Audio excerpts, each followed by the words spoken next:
la gloire qui couvre nos parcours, le soleil qui éclaire notre chemin et qui assure nos langues. Shalom peuple de Dieu, nous allons prier. Que Dieu vous bénisse, vous tous, vous qui nous suivez dans vos maisons. Nous sommes là encore pour notre prière, notre culte vendredi. Et nous croyons que la main du Seigneur et la grâce du Seigneur est avec nous. Là où tu es, tu peux prier, que le Seigneur te parle encore ce vendredi, avant de pouvoir entrer et partager un moment dans la prière. Que le Seigneur nous parle, ton Père, nous bénissons ton nom, nous te rendons grâce pour ce moment merveilleux où nous allons écouter maintenant ta parole. Bénis ces moments et bénis les moments où nous allons prier. Laisse que toutes nos prières reviennent à toi et que toi seul qui exauces la prière et accomplis la promesse nous exauce dans le nom de Jésus-Christ. Amen. Bien-aimés, nous allons partager encore un thème. Les vendredis passés, nous avons parlé d'un thème qu'on avait intitulé « La faveur de Dieu ». Et nous allons encore continuer avec ce thème de la faveur. Mais le thème de ce soir, nous l'avons intitulé « La faveur dans la vie prison ». La faveur dans la vie prison. Nous sommes dans le livre de Genèse, chapitre 31. Genèse 31, les versets 38 à 42. La Bible dit, c'est l'histoire de Jacob.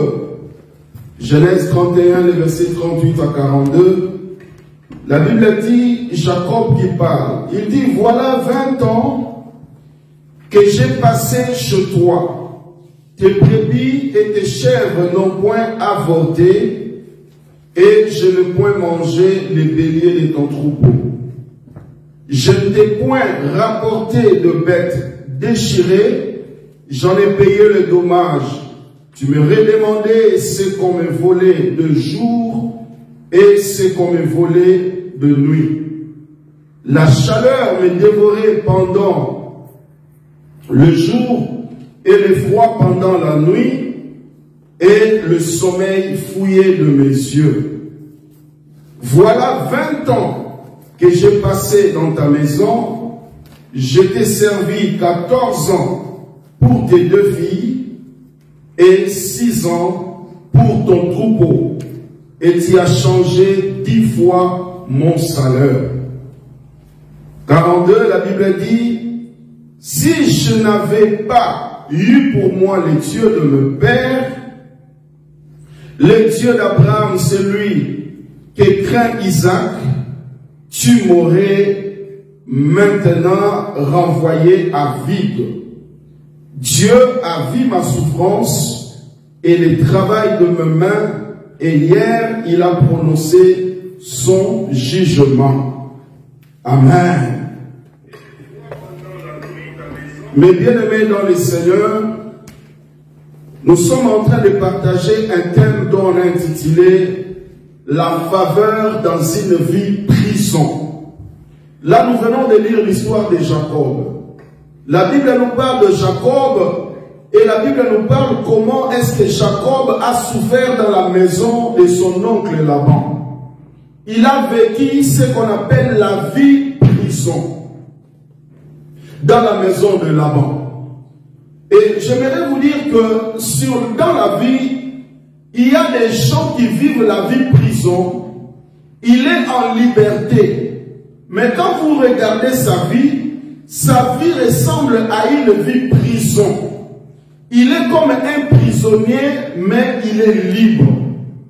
Il est dans la liberté, mais sa vie ressemble à un homme qui vit dans une prison. Vous savez, comme certaines personnes disent, j'aimerais mieux être prisonnier dans un autre pays que dans le pays que j'habite. Plusieurs personnes vivent en liberté, mais quand vous regardez sa vie, la manière dont il est payé, la manière dont il est traité, c'est comme s'il est dans une prison, mais alors qu'il est dans la liberté. Je vais vous parler des caractéristiques d'un homme qui vit dans la liberté, mais avec une vie prison. Première caractéristique d'une personne qui vit une vie prison, il est un homme qui fait beaucoup d'efforts, mais il a moins de résultats. Si tu es quelqu'un qui fait beaucoup d'efforts dans ta vie, mais tu as moins de résultats, sachez que c'est un signe d'une personne qui vit en liberté, mais il vit une vie prison. Deuxième caractéristique, c'est que c'est un homme qui travaille dur, et son travail est au point même de détruire son corps. Vous savez, il y a des gens qui travaillent, ils sentent que son corps est en train d'être détruit, mais il doit continuer à faire ce travail-là, car c'est un travail qu'il doit faire par obligation, mais il n'a vraiment pas envie de faire ce travail, car c'est un travail qui détruit son corps. Certaines personnes sont en train de vivre, troisième caractéristique, ils sont en train de travailler, mais ils sont exploités. Tu es quelqu'un qui travaille beaucoup, mais quand tu regardes ce que tu gagnes, tu sens que tu es exploité. Et quand je parle de l'exploitation, je sais de quoi je parle, parce que à un certain moment de ma vie, je travaillais tellement dur, et ce que je gagnais ressemblait à un salaire de prisonnier. Et quand vous travaillez comme ça dans votre vie, vous sentez vous-même que vous avez une vie prison, vous n'êtes pas libre. Et si je vais parler des dernières caractéristiques d'un homme qui vit une vie libre mais il est prisonnier, c'est un homme qui n'a pas d'espoir dans le futur. Vous savez, il y a des gens qui ne peuvent pas espérer. Ça veut dire que quand tu vis, toi-même, tu n'arrives pas à penser à ce que tu pourrais être demain. Tu n'arrives pas à croire que ta vie du futur peut être une vie meilleure. Quand vous vivez une telle vie de désespoir complexe, vous êtes dans une vie prison. Vous êtes malheureux. Vous travaillez dur. Mais vous ne vous réjouissez pas de votre travail.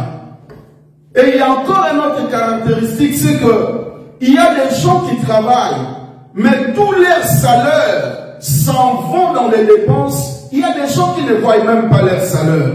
Quand vous vivez dans une vie où vous travaillez dur, mais votre salaire, vous ne le touchez même pas. Ce n'est pas une vie.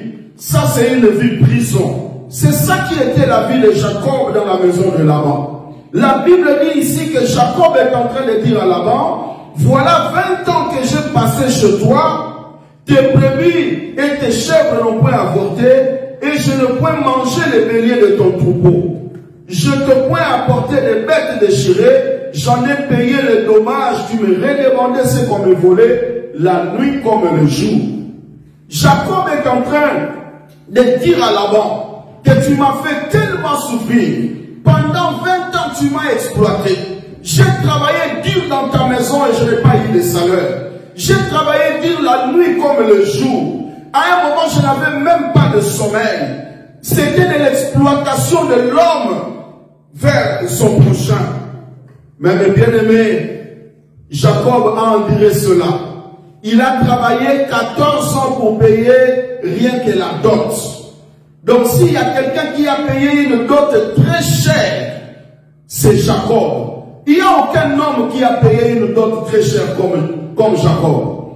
Pendant 14 ans, imagine-toi quelqu'un qui travaille pendant 14 ans juste pour payer la dot. Alors que le contrat était de 7 ans. Il a été exploité pendant 7 ans. Son oncle l'a trompé avec une autre femme. Il lui a donné Léa à la place de Rachel. Et Jacob devait encore travailler encore pendant 7 ans. Après 14 ans, il se retrouve avec 2 femmes. Aucun salaire exploité de tous côtés. Mais mes bien-aimés dans le Seigneur, ce que j'aime dans cette histoire, c'est qu'à un certain moment de la vie de Jacob, il est allé chercher l'intervention de Dieu d'Abraham. Il est allé invoquer le Dieu d'Abraham. Et ce que j'aime, la Bible dit, Jacob est en train de dire, si je n'avais pas pour moi le Dieu de mon père, ça veut dire que si Dieu n'avait pas intervenu, là-bas tu m'aurais renvoyé à vide après 20 ans. Et heureusement pour moi, dans cette vie prison, dans cette vie d'exploitation, dans cette vie où j'étais malheureux, le Dieu de mes pères a intervenu. Et quand le Dieu de mes pères a intervenu, il m'a accordé sa faveur et il a renversé la situation pour moi. C'est ce que Dieu a fait pour Jacob. C'est ce que Dieu a fait.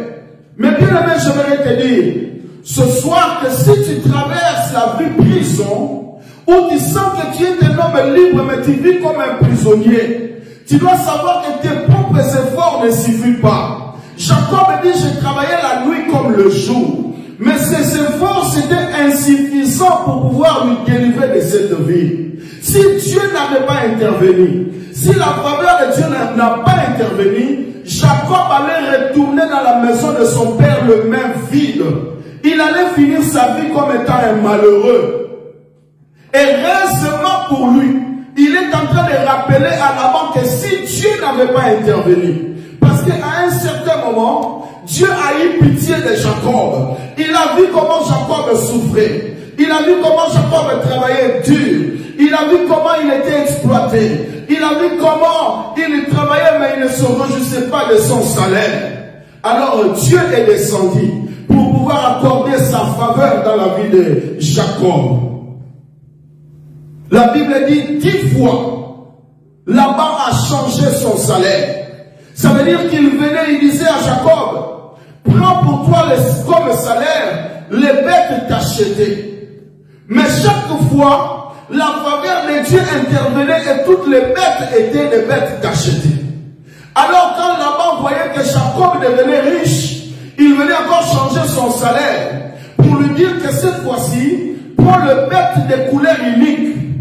Et là, la faveur de Dieu intervenait pour Jacob. Toutes les bêtes avaient la couleur unique. Et Laban voyait encore, il disait non, non, cette fois-ci, prends des bêtes qui ont des lignes.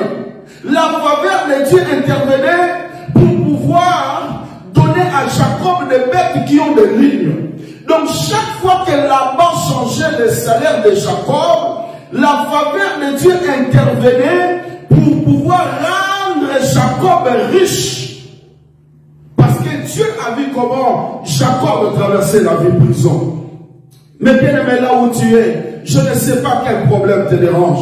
Je ne sais pas quelle vie tu es en train de vivre. Peut-être que les diables t'ont emprisonné. Parce que la vie prison peut venir par les diables, tout comme par la mauvaise foi des hommes. Comme dans l'histoire de Jacob, c'était l'affaire de mauvaise foi de son oncle. Et le diable aussi s'est ingéré de cette affaire. Peut-être que dans ta vie, c'est le diable qui t'emprisonne. C'est le diable qui emprisonne ta situation financière. C'est le diable qui emprisonne toute ta vie. Mais bien aimé, j'aimerais te dire que celui qui délivre de la prison spirituelle, celui qui délivre de la vie prison, il s'appelle le Dieu d'Abraham. Il s'appelle le Dieu d'Abraham. Il est celui qui change l'histoire. La Bible dit alors que Pierre était en prison, il a vu un ange du Seigneur le délivrer. C'était comme dans un rêve. Mais ce jour-là, l'ange est venu délivrer Pierre. Je vais dire à mon bien-aimé, même si tu te retrouves dans une prison, tu dois savoir que la main de Dieu peut te délivrer. Jésus-Christ peut te délivrer. Le Dieu d'Abraham peut te délivrer. Il est celui qui a intervenu pour Jacob. Il a dit ça suffit, là-bas tu l'as exploité. Ça suffit, ce jeune homme a été misérable pendant longtemps. Il est temps maintenant que je le délivre. Même quand on désirait faire du mal à Jacob, Dieu le changeait en bien. Parce qu'il est le Dieu tout-puissant. Alors bien aimé dans le Seigneur, si là où tu es, tu sens qu'il y a des choses qui ne marchent pas, tu sens qu'il y a des choses qui ne vont pas dans ta vie, sache que le Dieu qui délivre est vivant. Est-ce que tu peux me donner un amen à ça? Amen. Alléluia. Amen. Bien-aimé dans le Seigneur, la vie prison existe. Où tu travailles, mais quand tu compares ton salaire avec le salaire des prisonniers, il n'y a pas vraiment assez de différence. Où tu vis, mais quand tu regardes ta vie avec un prisonnier, il n'y a pas assez de différence. Mais alors que toi tu es un homme libre, je ne sais pas, le diable peut t'emprisonner dans une maladie où tu n'arrives même pas à t'en sortir, dans une situation compliquée où tu es épuisé. Ne continue pas à t'efforcer. Vous avez bien aimé, beaucoup de gens sont en train de forcer. Ils cherchent par leur force à s'en sortir de leur situation. Ils cherchent par des travail durs, des travaux durs, à s'en sortir de leurs problèmes. Mais il y a des moments dans la vie, ce n'est pas ta force qui pourra changer de situation. Il y a des moments dans la vie, ce n'est pas ton travail qui va changer ta situation. Peut-être même tu as travaillé dur comme Jacob pendant 20 ans, mais les problèmes sont toujours là. Tu as travaillé dur comme Jacob pendant des années, mais les problèmes sont toujours là. Je connais des collègues de travail qui venaient travailler avec moi. L'épaule même ne tenait pas. Pour qu'il travaille, il doit aller prendre des piqûres pour que son épaule puisse tenir pour le travail. Mais quand vous travaillez comme ça et que vous sentez que votre corps est en train d'être détruit, vous devez directement comprendre que votre vie a besoin de la faveur de Dieu. Votre vie a besoin de la faveur de Dieu. Comme nous avons dit, l'âge est avancé. Même si tu commences à perdre espoir, je te dis que la faveur de Dieu peut intervenir dans ta vie et changer l'histoire pour ton bien. Parce que la faveur coule encore. Je dis à quelqu'un que la faveur coule encore. La grâce de Dieu coule encore. David a dit, les bontés de l'Éternel ne sont jamais épuisées. Les bontés de l'Éternel continuent à couler. Si David a bénéficié d'une bonté de l'Éternel, toi aussi tu peux bénéficier de cette bonté. La Bible dit que Dieu ne fait exception à personne. Ce n'est pas qu'il était le Dieu de David, mais il n'est pas ton Dieu. Il était le Dieu de David, il était le Dieu de Salomon, il était le Dieu des disciples, il est aussi ton Dieu. Amen. Si tu peux l'invoquer, si tu peux lui montrer ta souffrance, si tu peux lui montrer comment est-ce que tu vis une vie prison, laisse que le Dieu de faveur t'accordera sa faveur. Amen. Alléluia. Qu'est-ce que j'aimerais dire pour Abraham? Dans le livre de Genèse chapitre 12, le verset 12, la Bible parle d'Abraham. J'aimerais que nous puissions lire cela. Genèse chapitre 12, le verset 12. Nous avançons avant que nous puissions commencer à invoquer la faveur de Dieu dans nos vies. La Bible parle dans Genèse 12, le verset 12. Genèse chapitre 12, le verset 1 à 2 plutôt. La Bible dit, l'Éternel dit à Abraham, va-t'en de ton pays, de ta patrie et de la maison de ton père, dans le pays que je te montrerai. Le verset 2 dit, je ferai de toi une grande nation, et je te bénirai, je rendrai ton nom grand, et tu seras une source de bénédiction. Là, la Bible parle d'Abraham, mes bien-aimés. Abraham, à l'âge de 75 ans, ce qui m'intéresse ici, c'est que la Bible dit, l'Éternel lui dit, va-t'en de la maison de ton père. Et celui qu'on dit, va-t'en de la maison de ton père, il a 75 ans. Ça veut dire qu'il a une vie totalement échouée. Il n'a pas d'enfant. Sa femme est stérile. Et sa femme même a été tirée seulement au sein de la famille. Ça veut dire qu'Abraham, à 75 ans, il n'avait pas d'enfant. Il n'avait pas de maison. Il vivait dans la maison de son père. En tout cas, c'est ce que la Bible dit. Sors de la maison de ton père. La Bible n'a pas dit sors de ta maison. De la maison de ton père. Un homme de 75 ans. Ça veut dire que c'est un homme qui a échoué. pas d'enfant à 75 ans, avec une femme qui a été tirée au sein de la famille, une vie complètement échouée, mais à l'âge de 75 ans, une faveur lui a été accordée.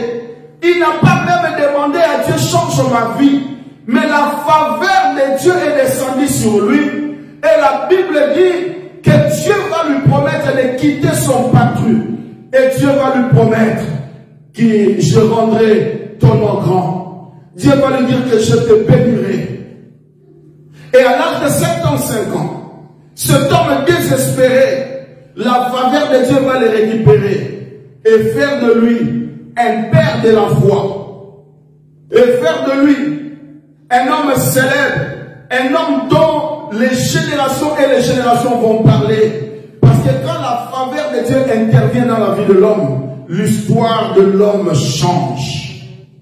Est-ce que quelqu'un peut me donner un amen? Amen. Quand la faveur de Dieu intervient dans la vie de l'homme, l'histoire de l'homme commence à changer. Tu peux être un homme qui est déjà complètement échoué. Peut-être que tu as même l'âge de pension, ou quand tu penses à l'âge de pension, tu as l'estomac. Mais laisse-moi te dire que si la faveur de Dieu commence à intervenir, rien ne restera comme avant. La vie d'Abraham a été changée. Après 25 ans de stérilité, cet homme qui ne pouvait pas croire pouvoir obtenir un enfant, il a eu un enfant. Son histoire a basculé. Pourquoi? Parce que la faveur de Dieu est entrée en action. Quand la faveur de Dieu entre en action, les choses ne restent pas comme avant. C'est pour cela que j'aimerais te montrer Jacob. Pendant 20 ans, il a souffert. Mais la Bible dit quand la faveur est venue, les choses ont changé. Je te montre la vie d'Abraham, complètement échouée. Mais quand la faveur est venue, les choses ont changé. La faveur changera ta vie. Tes mains sont épuisées, tes forces sont épuisées, mais la faveur de Dieu entrera en action et il fera des choses que ta force ne peut pas faire. Amen. Il fera des choses que tes mains ne peuvent pas faire. Il fera des choses que ta famille ne peut pas faire. Il fera des choses que l'Europe ne peut pas faire. Il fera des choses que la Belgique ne peut pas faire. Il fera des choses que la France ne peut pas faire. Il fera des choses que l'Amérique ne peut pas faire. Parce que quand la faveur de Dieu entre dans la vie de l'homme, rien ne reste comme avant. Donnez un amen à ça. Alléluia. Bien-aimé dans le Seigneur, je te parle de la faveur dans la vie prison. Je ne sais pas de quelle vie tu es, mais laisse-moi te dire que toute chose qui veut t'emprisonner, à être ridicule, à être plus bas, à être complètement bloqué durant des années, durant toute une vie, laisse-moi te dire que la faveur de Dieu mettra fin à ça. Amen. Si tu engages ta foi à cette parole, quelque chose va se passer dans ta vie. Je dis, si tu engages ta foi dans cette parole, quelque chose va se passer dans ta vie. La faveur de Dieu montera en action et brisera le joug de l'ennemi dans ta vie. Parce que la faveur de Dieu est un caterpillar. La faveur de Dieu est un déchireur des destinées fermées par le diable. Il est celui qui ouvre les portes. La faveur de Dieu te donnera l'accès à des portes fermées. La faveur de Dieu te donnera le privilège de monter alors que tu étais encore plus bas. Alléluia. Mais bien aimé, je te parle de la faveur de Dieu dans une vie prison. Et je crois que quelque chose change maintenant dans ta vie. Dans le nom de Jésus. Engage ta foi, bien aimé, maintenant. Parce que nous voulons prier. Nous voulons prier pour invoquer la faveur de Dieu. Nous voulons prier pour invoquer la faveur de Dieu dans tout ce qui ressemble à une vie prison, dans toute forme de blocage dans nos vies. Que la faveur de Dieu qui a changé la vie de Jacob, que la faveur de Dieu qui a changé la vie d'Abraham intervienne aussi dans ta vie. La Bible dit Pierre a sorti dans la prison. C'était comme un rêve. Dis à Dieu, Seigneur, je veux que ça soit comme un rêve. Que je dise aux autres, je ne croyais pas que c'est possible. Mais je n'ai pas compris comment est-ce que Dieu l'a rendu possible. Tu l'acceptes. Certaines choses te quitteront seulement quand tu vas les refuser. Quand tu vas dire non à cela, quand tu vas dire je refuse cela, c'est là même que les choses vont commencer à changer. Commence à te révolter dans ton intérieur. Dis-toi que cette vie doit changer. Je ne suis pas un prisonnier, je suis un homme libre. Je ne peux pas vivre une vie prison. Bien aimé, les choses que je t'ai dit, j'ai vécu cela. Mais quand j'ai prié amèrement devant Dieu, Dieu a entendu ma prière et il m'a délivré. Et je crois que le Seigneur qui m'a délivré est capable de me délivrer encore contre toutes les défis qui sont devant moi. Alors là où tu es, révolte-toi. Dis-toi que assez c'est assez. Quelque chose doit changer dans ma vie. La faveur de Dieu doit intervenir. Commence à bénir maintenant le nom du Seigneur pour ce privilège de la parole, pour cette grâce qui t'a donné de pouvoir écouter cette parole. La faveur de Dieu dans une vie prison. Élève ta voix, commence à prier dans le nom de Jésus. Oh, alléluia. Merci, oh Dieu, pour ta parole. Merci, oh Seigneur, pour ta parole. Merci parce que tu es celui qui peut changer l'histoire de quelqu'un ce soir. Je prie pour un homme, je prie pour une femme. Change son histoire dans le nom de Jésus. Alléluia. Bien-aimé, commence à prier, prier. Dis à Dieu, Seigneur, je veux que ce soir quelque chose change dans ma vie. Je veux que quelque chose change dans ma vie. Dans le nom de Jésus. Ta parole ne sorte pas en vain. Si ta parole sort, c'est que quelque chose va se faire. Oh, cette parole de la faveur dans une vie prison doit être le partage de ta vie. Dans le nom de Jésus. Commence à prier, élève ta voix. Dis à Dieu, il faut que quelque chose change. Dis à Dieu, Seigneur, que quelque chose change. Révolte-toi, révolte-toi. Commence à refuser cela dans le nom de Jésus.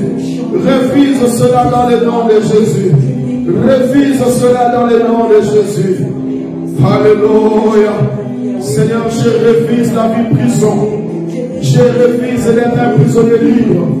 Je refuse d'être quelqu'un qui vit en liberté comme un prisonnier. Que tout ce qui est enfermé dans ma vie me laisse maintenant au nom de Jésus. Que tout ce qui me bloque me laisse maintenant au nom de Jésus. Seigneur, que quelque chose change maintenant. Je ne veux pas vivre dans la prison. Spirituellement, je le refuse. Physiquement, je le refuse. Je ne veux pas que mon finance soit prisonnier. Je ne veux pas que mon finance soit emprisonné. Je veux être un homme libre financièrement. Dans le nom de Jésus-Christ. Je refuse la vie prison. Je refuse la vie prison. Dans le nom de Jésus. Dans le nom de Jésus. Alléluia. Il est Dieu.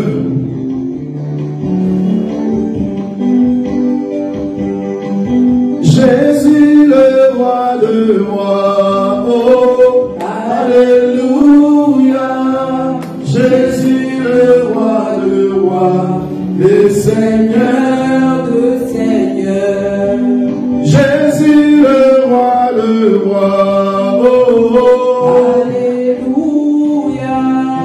Jésus le roi, le Seigneur de Seigneur. Oh, comment ne pas te louer, alléluia. Jésus le roi, le Seigneur de Seigneur. Alléluia, Hosanna. Alléluia, Hosanna. Alléluia, Hosanna. Alléluia, Hosanna. Alléluia, Hosanna. Alléluia, Jésus, alléluia, j'entends, alléluia, j'entends, alléluia, oh, alléluia.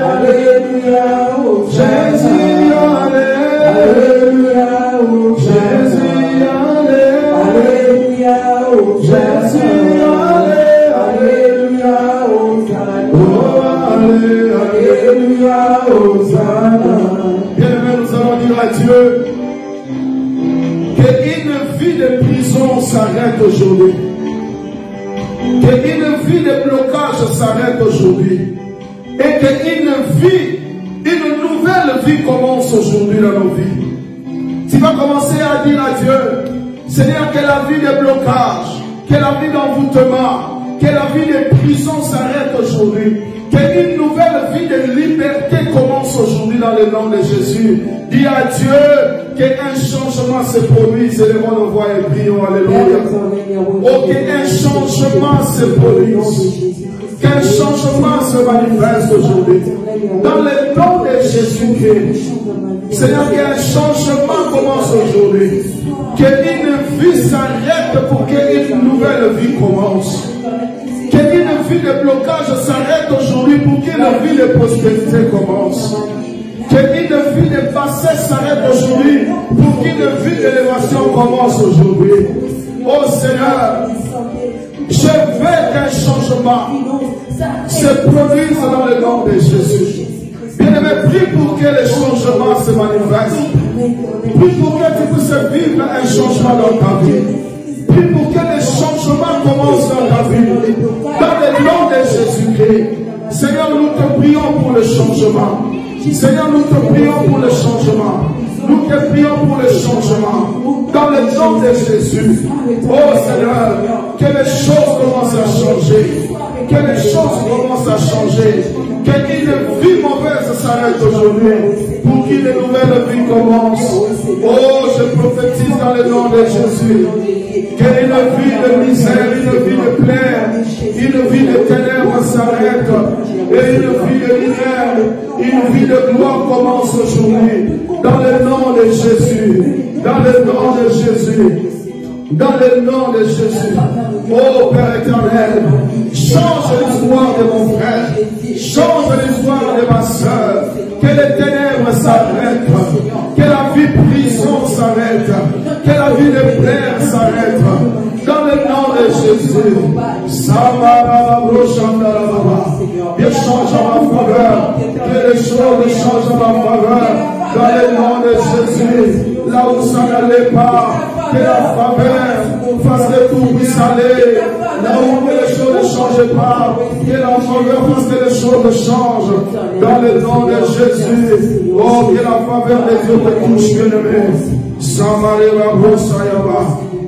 Tu vas commencer à détruire maintenant.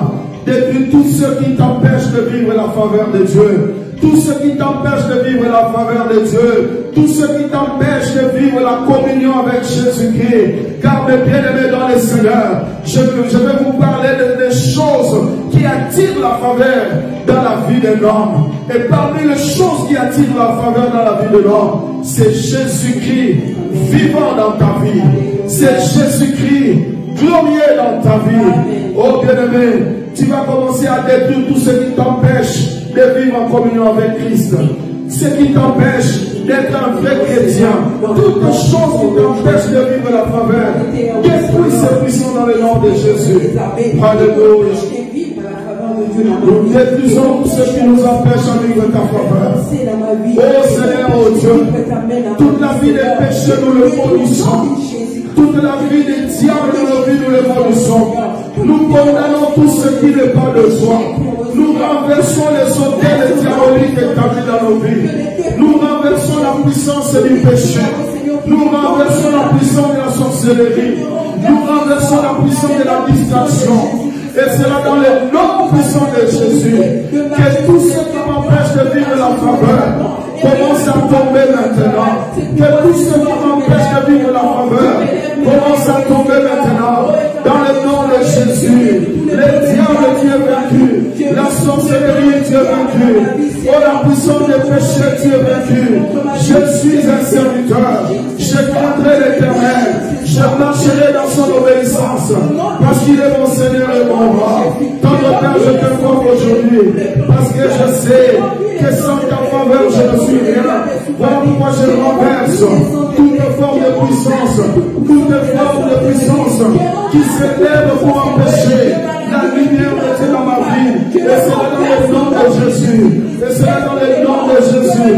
Je renverse les hôtels diaboliques les hôtels sataniques, la puissance de la sorcellerie est renversée dans le nom de Jésus.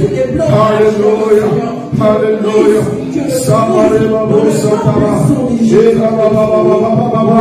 Seigneur, laisse la puissance de l'enfer soit renversée.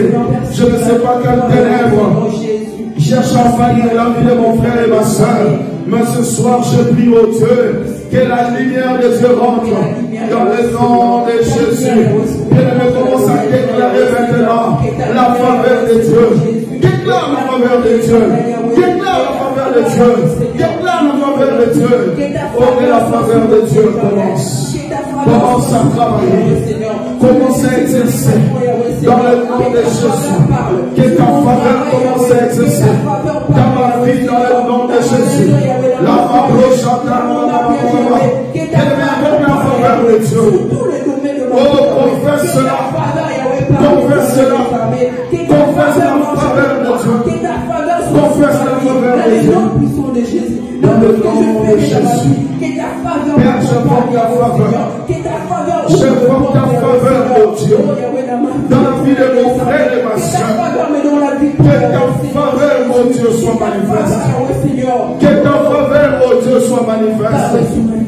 Nous le déclarons dans le nom de Jésus. Là où nos mains ne pouvaient pas travailler, que ta faveur travaille. Là où nos bouches ne peuvent pas travailler, que ta faveur travaille. Aussi ta faveur travaille. Nous allons témoigner et te rendre gloire. Parce que nous saurons que ça, ce n'est pas nos efforts. C'est la faveur de Dieu. C'est la faveur de Dieu. Nous proclamons la faveur de Dieu. David a dit les bontés de l'Éternel ne sont pas épuisées. Nous croyons que ta faveur coule encore. Nous croyons que ta faveur coule encore. Et c'est là dans le nom de Jésus.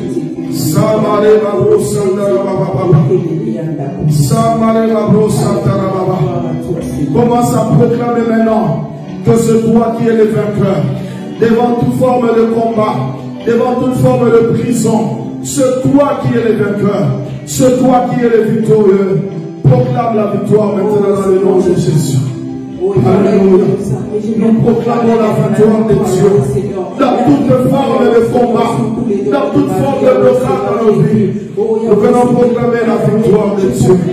Oh Père, que la victoire du Seigneur soit notre partage. Avec Dieu, nous sommes plus que vainqueurs. Nous ne combattons pas pour chercher la victoire, mais nous combattons dans la victoire. Dans la victoire de Dieu. Nous combattons dans la victoire de Dieu.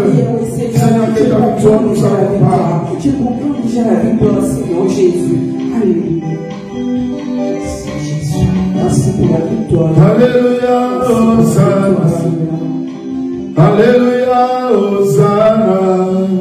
Alléluia, Hosanna.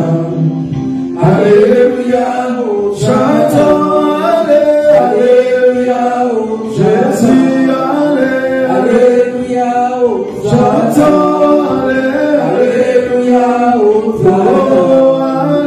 Alléluia, chantons, Alléluia, Hosanna. Alléluia, Hosanna. Alléluia. Seigneur éternel, Dieu tout-puissant, nous bénissons ton nom pour ce moment que nous venons de passer dans ta présence. Nous savons que le diable cherchera à nous placer dans des vies prisons, dans des vies où nous sommes libres, mais c'est comme si nous sommes des prisonniers. Mais la Bible dit, si Christ vous a franchi, vous serez réellement libres. La Bible dit, si le Fils de l'homme vous a franchi, vous serez réellement libres.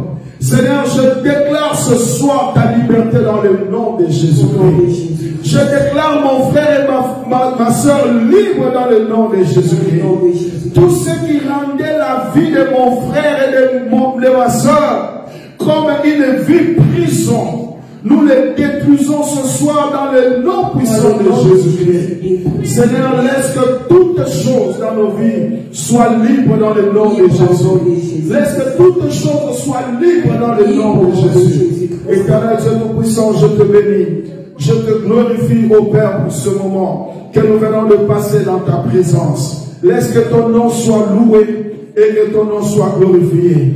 Que mon frère et ma soeur qui vient de passer ce moment avec nous soient bénis dans le nom de Jésus-Christ et qu'ils restent bénis, bénis, bénis dans le nom de Jésus-Christ. Que toute la gloire et l'honneur te reviennent dans le nom de Jésus-Christ. Nous disons Amen. Amen. Amen, amen. Amen. Que le Seigneur vous bénisse. Merci pour votre présence dans ce culte de prière, ce culte de vendredi. Nous vous rappelons que nous sommes l'église La Louange, cellule d'Alost.